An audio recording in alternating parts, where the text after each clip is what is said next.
Do I have headphones in here? Probably not.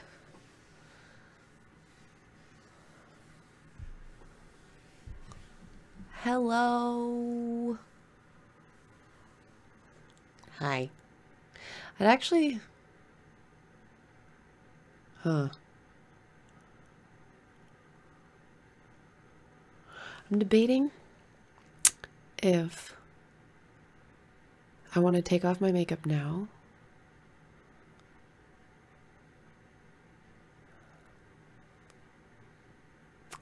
I'm thinking, sorry.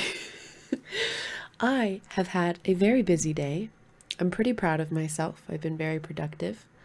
Tried to sleep for like an hour and a half, which seems like a waste because I didn't sleep, but hi Ellen, hi Doug, hi Ram, hi Mike, hi John, hi Burrito, Steven, Astor, Finny, Jumbo, Tony, Mauricio. Hi guys. How we doing? Hi Izzy. I'm thinking because I have stream in 2 hours. Depending on how quickly I can read these 2 chapters, I would like to work out rather than work out at like 4 a.m. Maybe I can push back stream like a half an hour so I can have time to shower really quick. We'll see. Oh, I did not forget any court dates. But before I begin, I did something kind of on a whim. Hopefully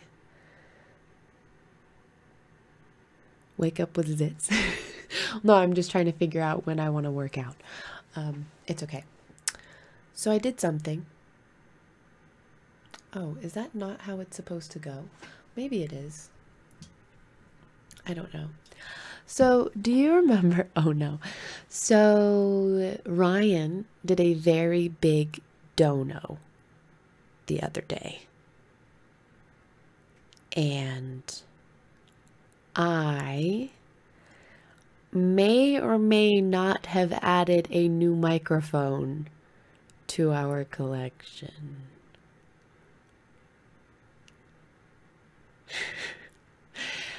I really want to get my stream quality microphone down. I want to figure out forgetting out. So this is our new microphone.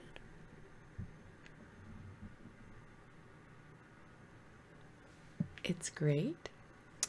It's a Shure microphone. A lot of big streamers use it. It's pretty. It's really nice. It's really nice. And I really hope to figure out my compressor and settings and stuff. It's the SM7B. It is really expensive. I can still return it if it does not increase the quality to a point where we're like, hey, cool. I'm gonna return it because it was a lot of money. I probably shouldn't have done it. Okay, who am I kidding? I'm gonna be returning it. But it looks cool for, I mean, we'll have it for tonight's stream. Yeah.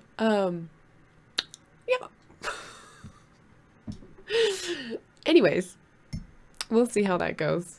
I don't know. I've been watching clips of my stream lately and it's just really been exclusive, one night only. How it's just, I've been hating the audio quality so much. So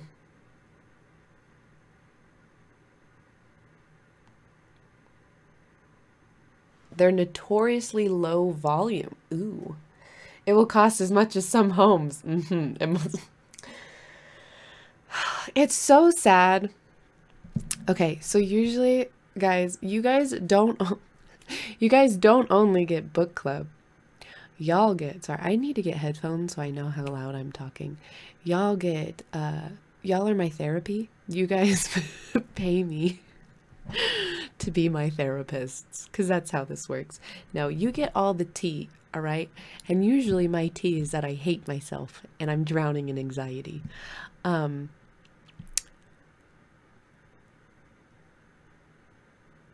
drowning in anxiety.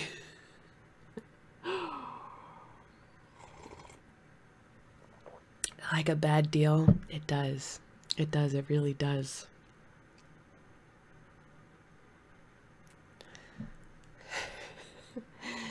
Like, I don't know. I guess I'm something that's just really been weighing on me lately, which sounds really dumb, but it's just frustrating that like my channel has really been flagged and this algorithm just hates me. And it's really frustrating when I've dedicated 3 years of my life to growing my community, and I've been so blessed and so lucky for it to have blown up to 1.1 million subscribers now.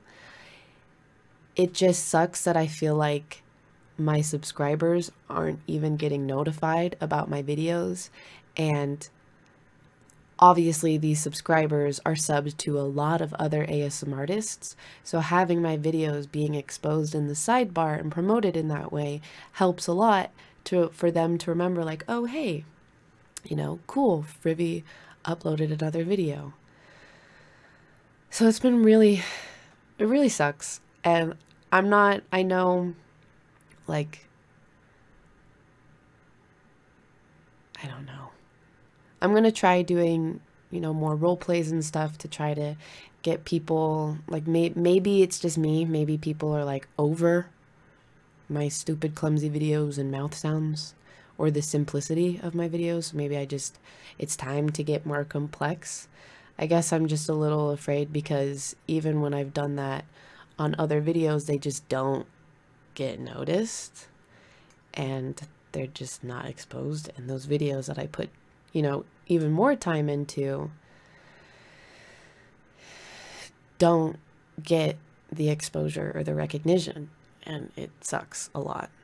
So I'm kind of at a point where, like, I guess I was getting really down on myself, where I was like, what's the point of like doing these role plays where I'm going to be spending like 20 more hours into it of like building ideas and setting up the environment and the mics and everything, when, I mean, who knows if they're even going to hit 200,000 views, you know, which I know that to some people that might sound ridiculous, right? Because it's like 200,000 views is a lot. It really, really is a lot.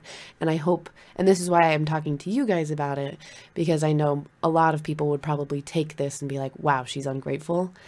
And it's really, it's not about that. It's just like when I see that my overall community is growing, but my overall views are going down, it just makes me like, you know, get a bit frustrated, where it's like, okay, I mean, I think I'm doing things right. I think I'm getting better. I feel like I'm getting my groove in this, but my views are going down. So obviously what that's telling me is that there's something wrong with me, my ideas, or wrong with the algorithm or whatever it is.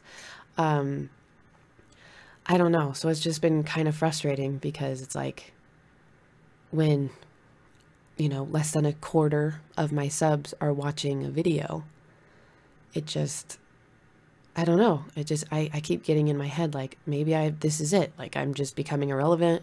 People don't want to freaking watch them anymore. I don't know. It sucks. It sucks. Because I do know. And I'm trying to tell myself, like, hey, 100,000 people, 200,000 people, that's a shit ton of people. And I'm doing this because it's an outlet for me. It helps me. And I want to be able to help other people, right? And if I could help 200,000 people or even 100,000 people that watch the same video twice, that's making a huge difference. And that's great. I just, you know, I don't want to waste this time and this opportunity. I want to be able to, you know, really try my best and put out what I want and what I feel like people could benefit from. And it just sucks when I feel like, you know, my videos aren't being pushed out there. And that's what confuses me, though. Like, I don't know. Yeah, I mean, it's really frustrating. And it gets kind of annoying because, like, there are the HN people that straight up are like, she's making fucking $400,000. And then even they'll go up crazy, like, you know, like the 2 million. And I'm just like, all of my videos are demonetized.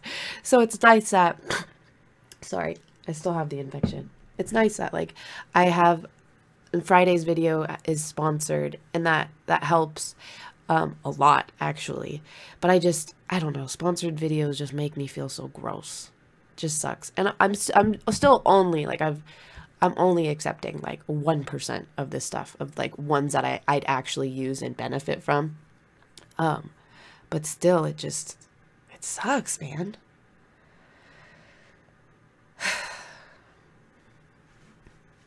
Yeah.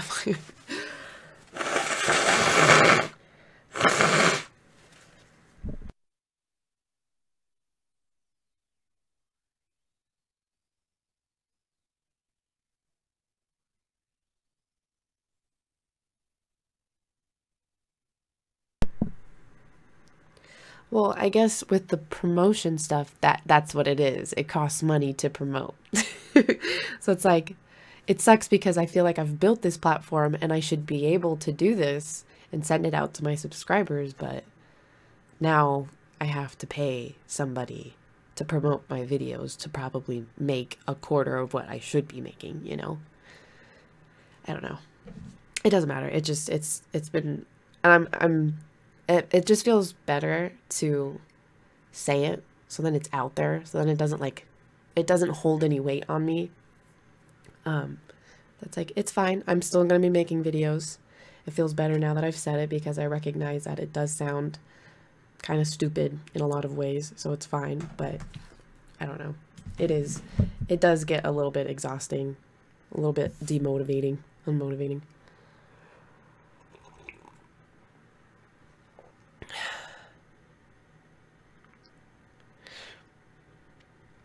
I don't know though, Doug. I don't know if that's true when it comes to ASMR. Because there are, I mean, let's look at like Grace V, for example. So she has 200,000, probably way more than that now, but let's maybe 250, I don't know, 250,000 subscribers. And her videos, and she uploads a lot, but all of her videos are going to hit like 100,000 views. They will. So I just feel like, and when I'm looking and statistically, logically comparing myself to other ASMR artists and their channels and where they're at with their subscribers and their view counts, it makes more sense. And then with mine, with being like in the top 10 most subscribed ASMR artists, my views are not there.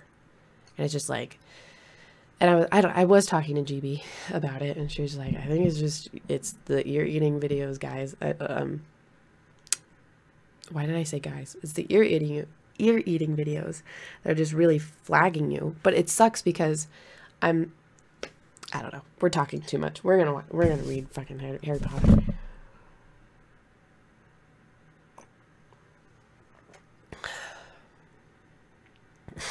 Ow. Yeah, I don't know. This is burning my feet. Anyways.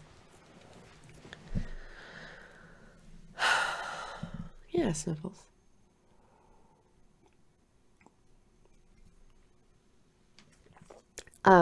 Like Friday's video is a VPN. It's actually pretty easy. It actually made sense because I travel a lot. It just still like, I don't know. It feels weird. It feels weird. I'd rather just be able to put out my content and people take 5 seconds of their lives to watch an ad rather than 4 minutes of me talk about a stupid thing that, yeah, I use, but they probably don't care.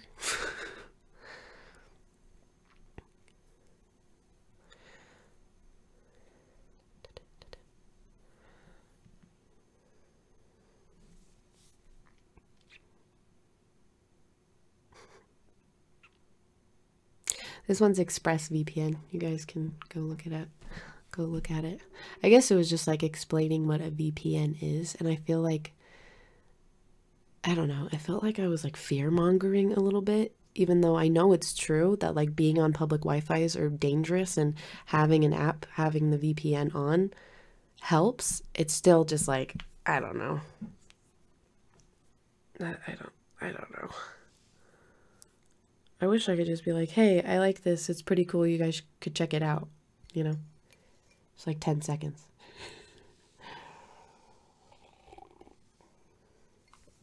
Maybe they do. I don't know. So Friday's video is I am combining ear massage. No, I have not managed to sleep today. Ear massage and ear licking. We'll see how that goes. I haven't edited it yet. But I think it's gonna make a good little tandem. Don't say ew. They're not at the same time, though. I did make the mistake of doing the ear massage with lotion first. And then I was like, why did I do this? Why did I do this? So I was like sitting there cleaning, and I could taste the aftertaste of lotion. It's great. Hi, Drew. Yeah, AJ. I don't know. Is this?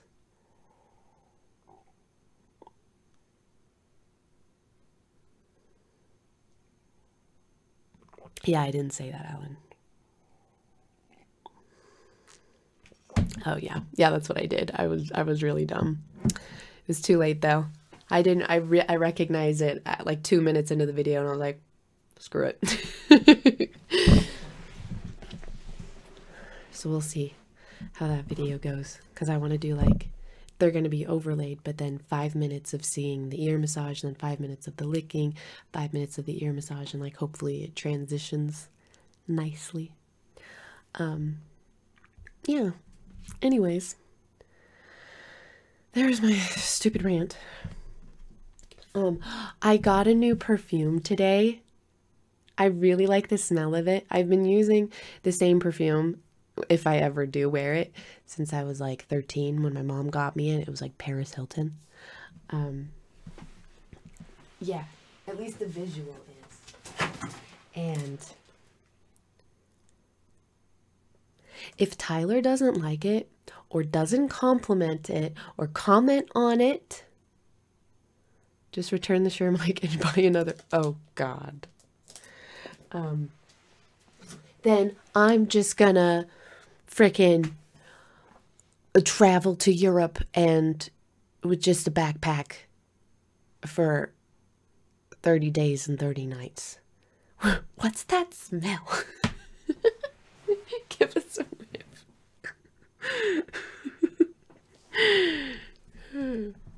Because he's never said anything about my perfume that I wear, like the Paris Hilton one, even though I like the smell. I like it, but he's never said anything about it, so I'm like, does that mean he hates it? Does he not like it? So I don't know. I really like this one though, and I personally picked it out. So before I was just like, yeah, it was just perfume that I've had, my mom got me, but this is like, I picked this one out. So he thinks that's just how you used to. Why is my nose bleeding?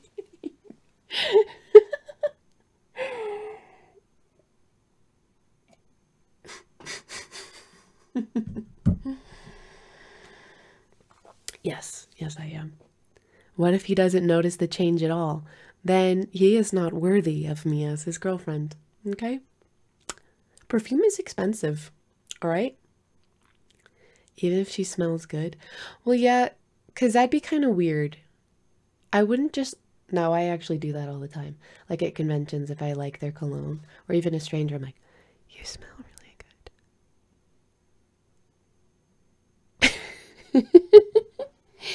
He has no sense of smell.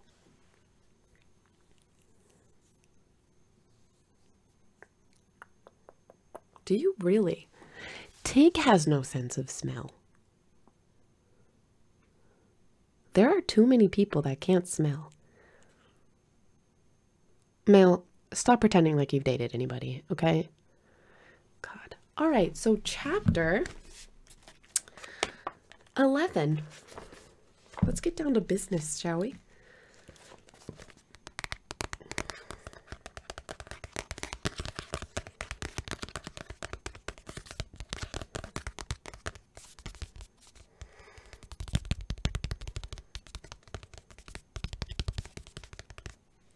What, Adelon? What did you say? What do you mean?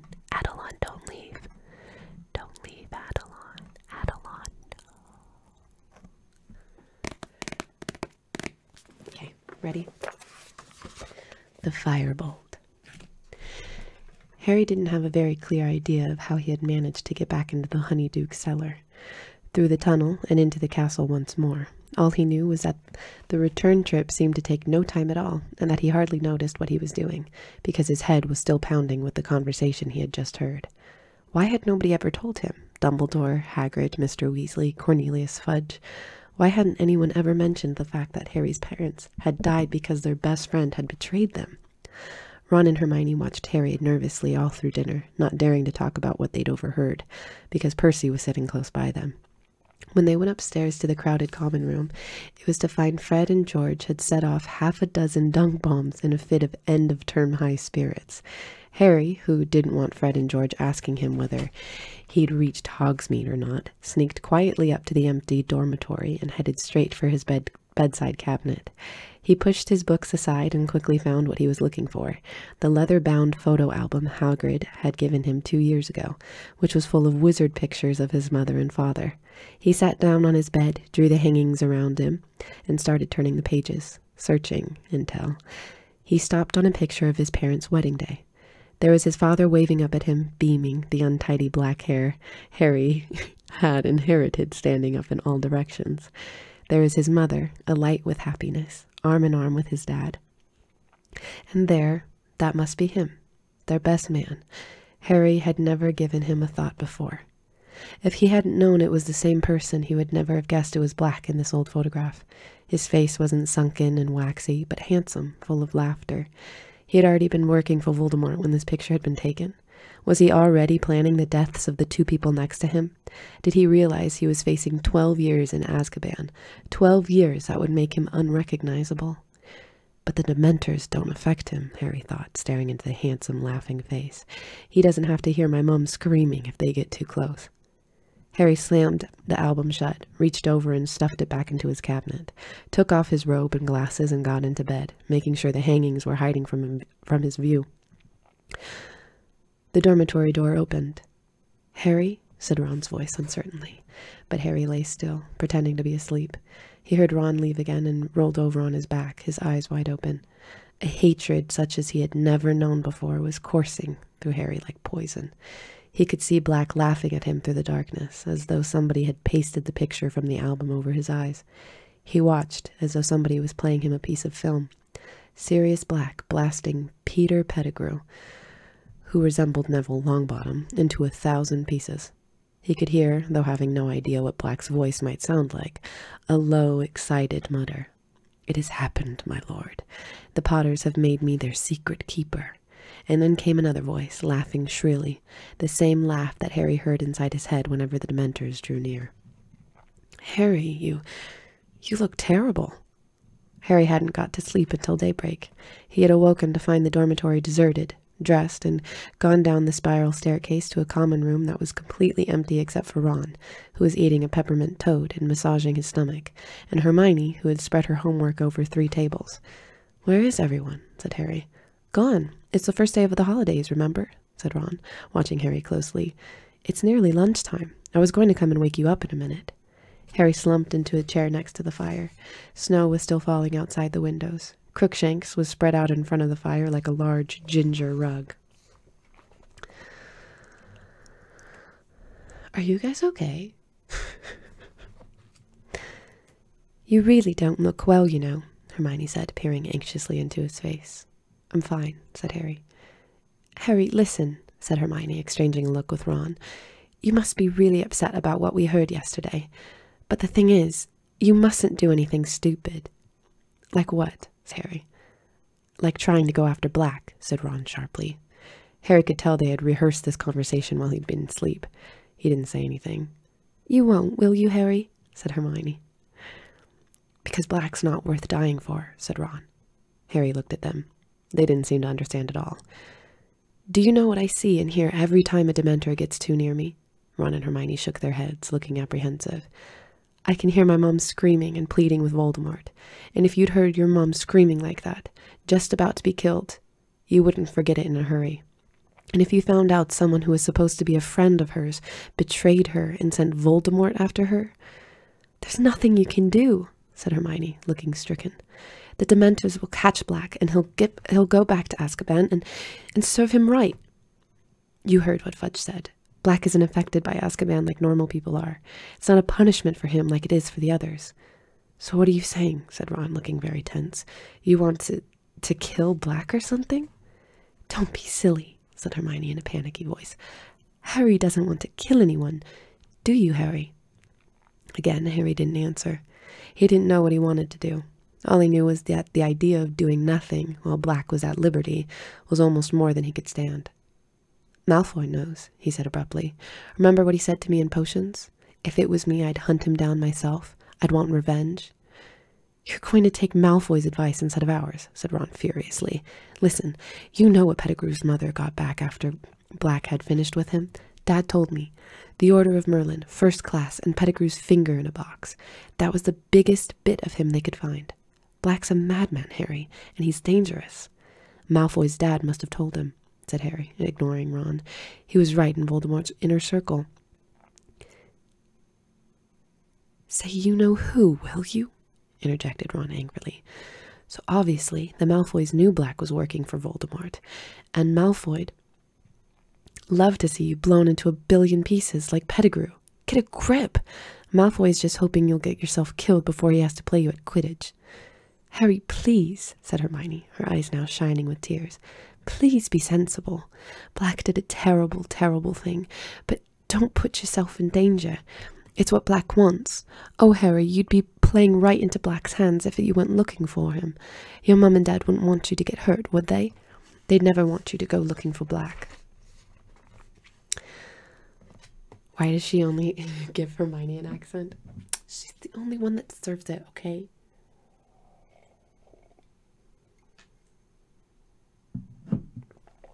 I'll never know what they'd have wanted, because thanks to Black, I've never spoken to them. There was a silence in which Crookshanks stretched luxuriously, flexing his claws. Ron's pocket quivered.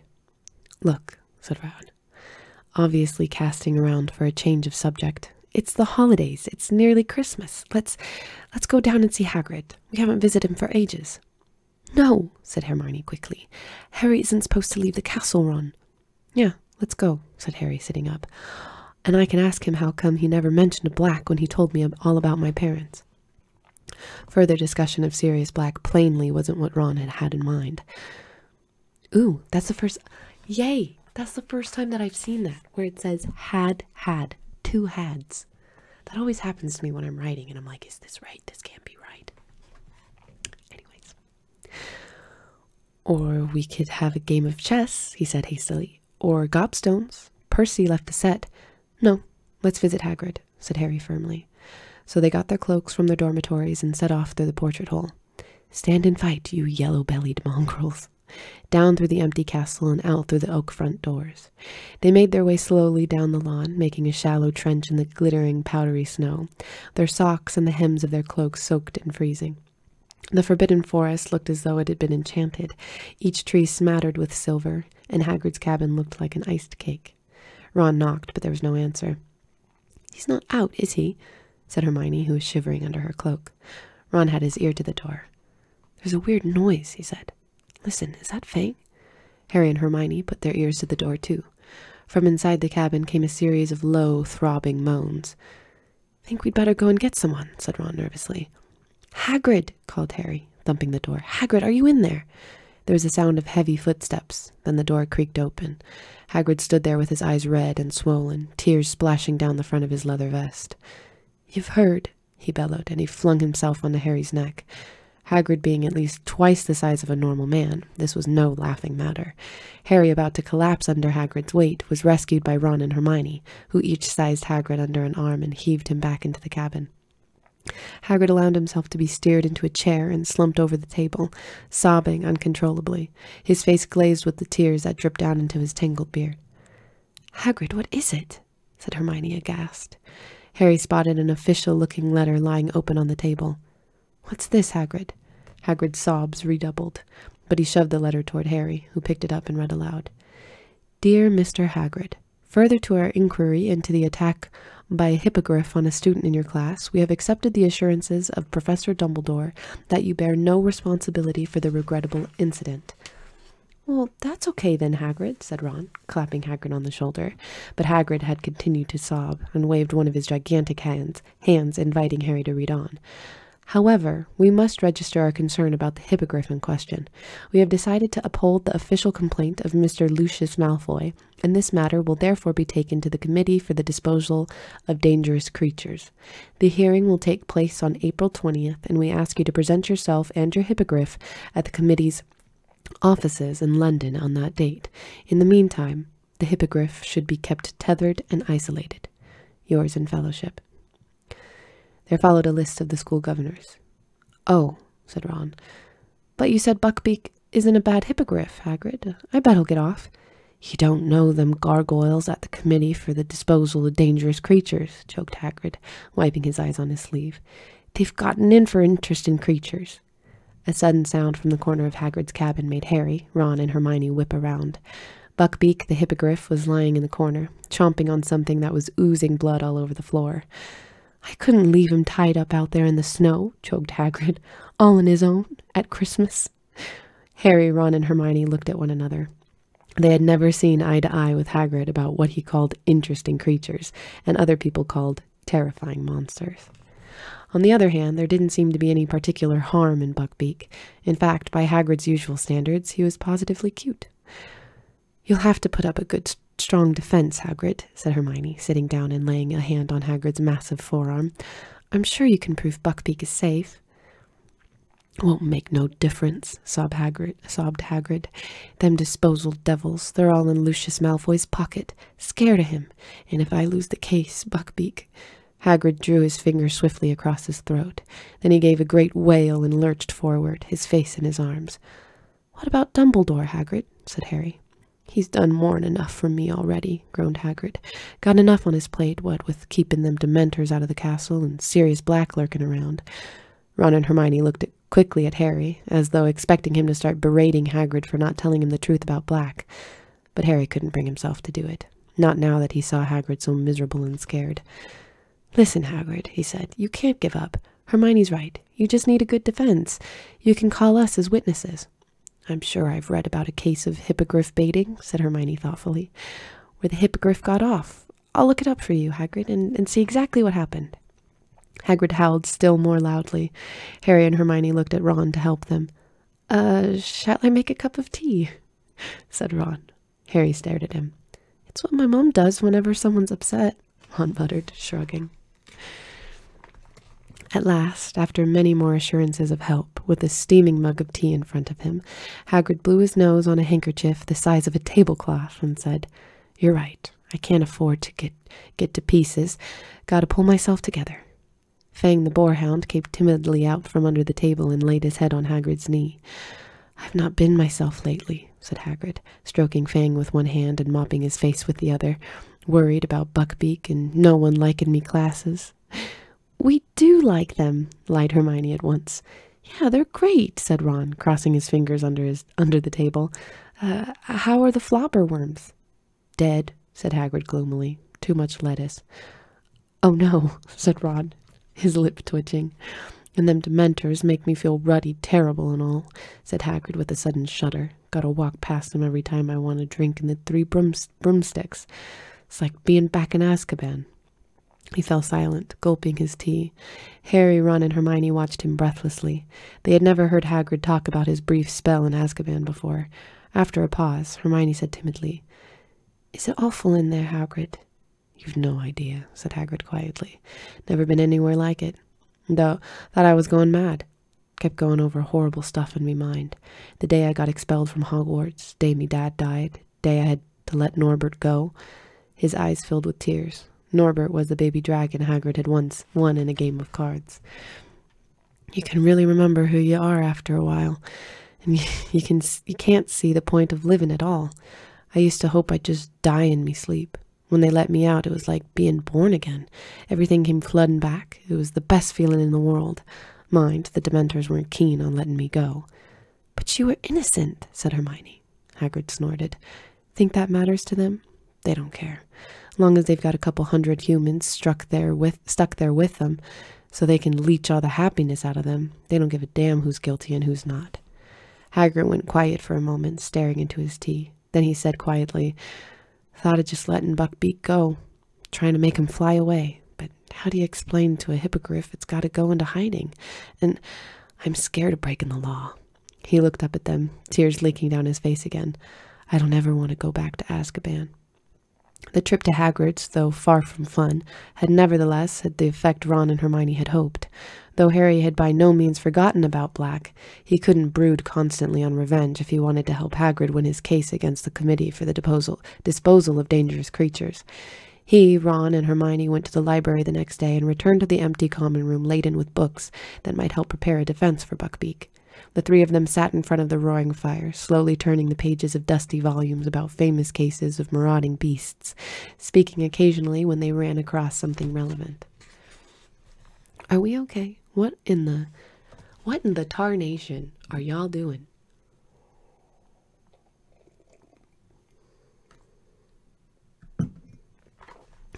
Here's something. There was a case in 1722, but the hippogriff was convicted. Ugh, look what they did to it. That's disgusting. This might help. Look, a manticore savaged someone in 1296, and they let the manticore off. Oh, no, that was only because everyone was too scared to go near it. Meanwhile, in the rest of the castle, the usual magnificent Christmas decorations had been put up, despite the fact that hardly any of the students remained to enjoy them. Thick streamers of holly and mistletoe were strung along the corridors. Mysterious lights shone from inside every suit of armor, and the great hall was filled with its usual 12 Christmas trees, glittering with golden stars. A powerful and delicious smell of cooking pervaded the corridors, and by Christmas Eve it had grown so strong that even Scabbers poked his nose out of the shelter of Ron's pocket to sniff hopefully at the air. On Christmas morning, Harry was woken by Ron, throwing his pillow at him. Oi, presents. Harry reached for his glasses and put them on, squinting through the semi-darkness to the foot of his bed, where a small heap of parcels had appeared. Ron was already ripping the paper off his own presents. Another sweater from Mum, maroon, again. See if you've got one. Harry had Mrs. Weasley. Mrs. Weasley had sent him a scarlet sweater with a Gryffindor lion knitted on the front. Also a dozen home-baked mince pies, some Christmas cake, and a box of nut brittle. As he moved all these things aside, he saw a long, thin package lying underneath. What's that? Said Ron, looking over, a freshly unwrapped pair of maroon socks in his hand. Dunno. Harry ripped the parcel open and gasped as a magnificent, gleaming broomstick rolled out onto his bedspread. Ron dropped his socks and jumped off his bed for a closer look. I don't believe it, he said hoarsely. It was a firebolt, identical to the dream broom Harry had gone to see every day in Diagon Alley. Its handle glittered as he picked it up.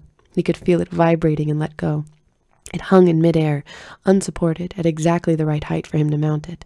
His eyes moved from the golden registration number at the top of the handle, right down to the perfectly smooth, streamlined birch twigs that made up the tail. Who sent it to you? Said Ron in a hushed voice. Look and see if there's a card. Ron ripped apart the firebolt's wrappings. Nothing. Blimey, who'd spend that much on you?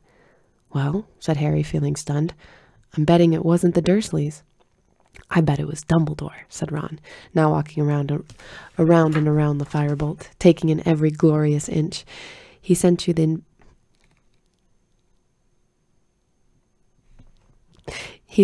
invisibility cloak anonymously. That was my dad's, though, said Harry. Dumbledore was just passing it on to me. He wouldn't spend hundreds of galleons on me. He can't go giving students stuff like this. That's why he wouldn't say it was from him, said Ron, in case some git like Malfoy said it was favoritism. Hey, Harry, Ron gave a great whoop of laughter. Malfoy, wait till he sees you on this. He'll be sick as a pig. This is an international standard broom. I can't believe this, Harry muttered, running a hand along the firebolt, while Ron sank onto Harry's bed, laughing his head off at the thought of Malfoy. I know, said Ron, controlling himself. I know who it could have been. Lupin. What? Said Harry, now starting to laugh himself. Lupin? Listen, if he had this much gold, he'd be able to buy himself some new robes. Yeah, but he likes you, said Ron. And he was away when your Nimbus got smashed, and he might have heard about it and decided to visit Diagon Alley and get this for you. What do you mean he was away? Said Harry. He was ill when I was playing in that match. Well, he wasn't in the hospital wing. I was there, cleaning out the bedpans on the detention from Snape, remember? Harry frowned at Ron. I can't see Lupin affording something like this. What are you two laughing about? Hermione had just come in, wearing her dressing gown and carrying Crookshanks, who was looking very grumpy, with a string of tinsel tied around his neck. Don't bring him in here, said Ron, hurriedly snatching Scabbers from the depth of his bed and stowing him in his pajama pocket. But Hermione wasn't listening. She dropped Crookshanks onto Seamus's empty bed and stared, open-mouthed, at the firebolt. Oh, Harry, who sent you that? No idea, said Harry. There wasn't a card or anything with it. To his great surprise, Hermione did not appear either excited or intrigued by the news. On the contrary, her face fell, and she bit her lip. What's the matter with you? Said Ron. I don't know, said Hermione slowly, but it's a bit odd, isn't it? I mean, this is supposed to be quite a good broom. Ron sighed exasperatedly. It's the best broom there is, Hermione. So it must have been really expensive. Probably cost more than all the Slytherin's brooms put together, said Ron happily. Well, who'd send Harry something as expensive as that, and not even tell them they'd sent it, said Hermione. Who cares? Listen, Harry, can I have a go on it, can I? I don't think anyone should ride that broom just yet, said Hermione shrilly. Harry and Ron looked at her. What do you think Harry's going to do with it, sweep the floor? But before Hermione could answer, Crookshanks sprang from Seamus's bed, right at Ron's chest. Get him out of here, Ron bellowed as Crookshanks' claws ripped his pajamas and Scabbers attempted a wild escape over his shoulder.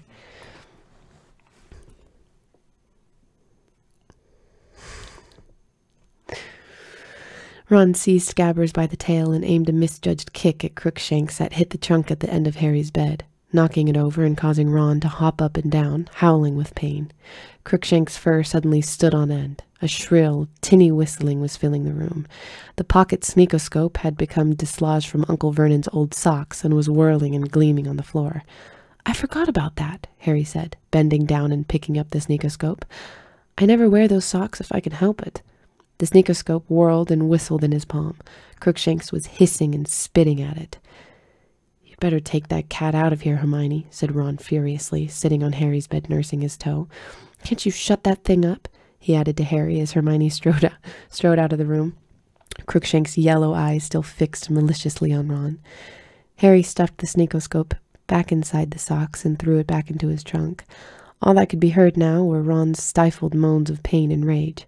Scabbers was huddled in Ron's hands. It had been a while since Harry had seen him out of Ron's pocket, and he was unpleasantly surprised to see that Scabbers, once so fat, was now very skinny. Patches of fur seemed to have fallen out, too.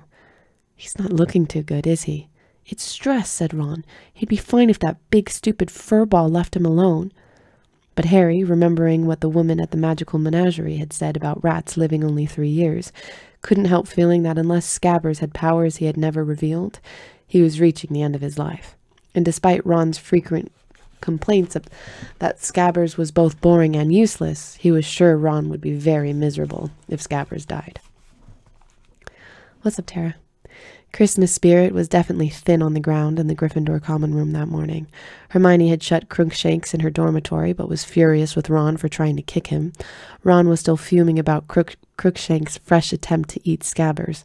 Harry gave up trying to make them talk to each other and devoted himself to examining the firebolt, which he had brought down to the common room with him. For some reason, this seemed to annoy Hermione as well. She didn't say anything, but she kept looking darkly at the broom as though it too had been criticizing her cat. At lunchtime, they went down to the Great Hall to find that the house tables had been moved against the walls again, and that a single table, set for 12, stood in the middle of the room. Professors Dumbledore, McGonagall, Snape, Sprout, and Flitwick were there, along with Filch, the caretaker, who had taken off his usual brown coat and was wearing a very old and rather mouldy-looking tailcoat. There were only 3 other students, 2 extremely nervous-looking first-years and a sullen-faced Slytherin fifth-year. "Merry Christmas," said Dumbledore as Harry, Ron, and Hermione approached the table. "As there are so few of us, it seemed foolish to use the house tables. Sit down, sit down." Harry, Ron, and Hermione sat down side by side at the end of the table. "Crackers," said Dumbledore enthusiastically, offering the end of a large silver noisemaker to Snape, who took it reluctantly and tugged. With a bang like a gunshot, the cracker flew apart to reveal a large, pointed witch's hat topped with a stuffed vulture. Harry, remembering the boggart, caught Ron's eye, and they both grinned. Snape's mouth thinned, and he pushed the hat toward Dumbledore, who swapped it for his wizard's hat at once. "Dig in," he advised the table, beaming around. As Harry was helping himself to roast potatoes, the doors of the Great Hall opened again. It was Professor Trelawney, gliding toward them as though on wheels. She had put on a green sequined dress in honor of the occasion, making her look more than ever like a glittering, oversized dragonfly. "Sybil, this is a pleasant surprise. Sybil? Sorry. Sybil, this is a pleasant surprise," said Dumbledore, standing up.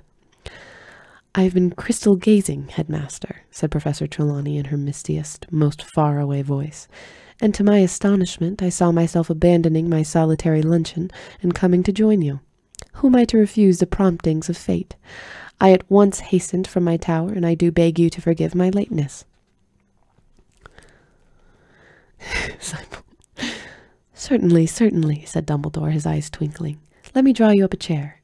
And he did indeed draw a chair in mid-air with his wand, which revolved for a few seconds before falling with a thud between Professors Snape and McGonagall. Professor Trelawney, however, did not sit down. Her enormous eyes had been roving around the table, and she suddenly uttered a kind of soft scream. "I dare not, Headmaster. If I join the table, we shall be 13. Nothing could be more unlucky. Never forget that when 13 dine together, the first to rise will be the first to die." "We'll risk it, Sybil," said Professor McGonagall impatiently. "Do sit down. The turkey's getting stone cold." Professor Trelawney hesitated, then lowered herself into the empty chair, eyes shut and mouth clenched tight, as though expecting a thunderbolt to hit the table. Professor McGonagall poked a large spoon into the nearest tureen. "Tripe, Sybil." Professor Trelawney ignored her. Eyes open again, she looked around once more and said, "But where is dear Professor Lupin?" "I'm afraid the poor fellow is ill again," said Dumbledore, indicating that everybody should start serving themselves. "Most unfortunate that it should happen on Christmas Day." "But surely you already knew that, Sybil," said Professor McGonagall, her eyebrows raised. Professor Trelawney gave Professor McGonagall a very cold look. "Certainly I knew, Minerva," she said quietly, "but one does not parade the fact that one is all-knowing. I frequently act as though I am not possessed of the inner eye, so as not to make others nervous." That explains a great deal," said Professor McGonagall tartly. Professor Trelawney's voice suddenly became a good deal less misty. "If you must know, Minerva, I have seen that poor Professor Lupin will not be with us for very long. He seems aware himself that his time is short. He positively fled when I offered to crystal gaze for him."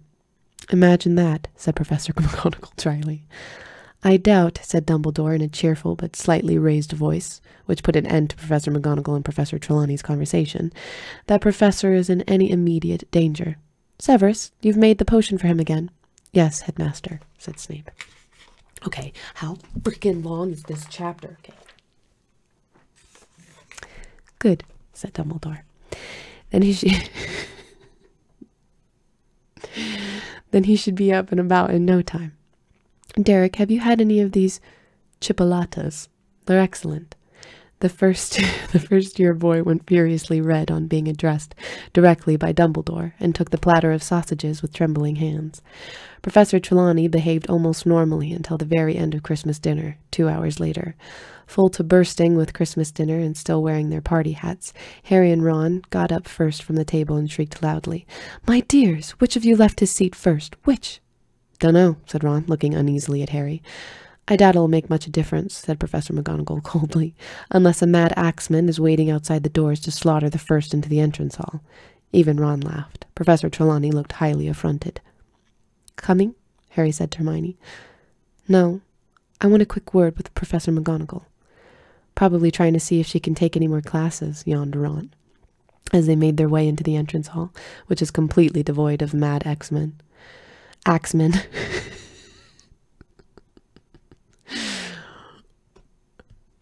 It's a page and a half more. When they reached the portrait hall, they found Sir Cadogan enjoying a Christmas party with a couple of monks, several previous headmasters of Hogwarts, and his fat pony. He pushed up his visor and toasted them with a flagon of mead. Merry Christmas. Password? Scurvy cur, said Ron. And the same to you, sir, roared Cadogan as the painting swung forward to admit them. Harry went straight up to the dormitory, collected the firebolt and the broomstick servicing kit Hermione had given him for his birthday, brought them downstairs, and tried to find something to do to the firebolt. However, there were no bent twigs to clip, and the handle was so shiny already it seemed pointless to polish it. He said he and Ron simply sat admiring it from every angle until the portrait hole opened, and Hermione came in, accompanied by Professor McGonagall. Though Professor McGonagall was head of Gryffindor House, Harry had seen her in the common room only once before, and that had been to make a very grave announcement. He and Ron stared at her, both holding the firebolt. Hermione walked around them, sat down, picked up the nearest book, and hid her face behind it. So that's it, is it? Said Professor McGonagall beatily, walking over to the fireside and staring at the firebolt. Miss Granger has just informed me that you have been sent a broomstick, Potter. Harry and Ron looked around at Hermione. They could see her forehead reddening over the top of her book, which was upside down. May I? Said Professor McGonagall, but she didn't wait for an answer before pulling the firebolt out of their hands. She examined it carefully from handle to twig ends. And there was no note at all, Potter? No card? No message of any kind? No, said Harry blankly. I see, said Professor McGonagall. Well, I'm afraid I will have to take this, Potter. What? Said Harry, scrambling to his feet. Why? It will need to be checked for jinxes, said Professor McGonagall.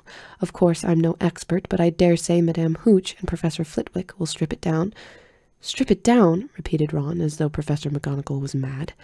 It shouldn't take more than a few weeks, said Professor McGonagall. You will have it back if we are sure it is jinx-free. There's nothing wrong with it, said Harry, his voice shaking slightly. Honestly, Professor. You can't know that, Potter, said Professor McGonagall, quite kindly. Not until you've flown it. At any rate, and I'm afraid that is out of the question until we are certain that it has not been tampered with. I shall keep you informed.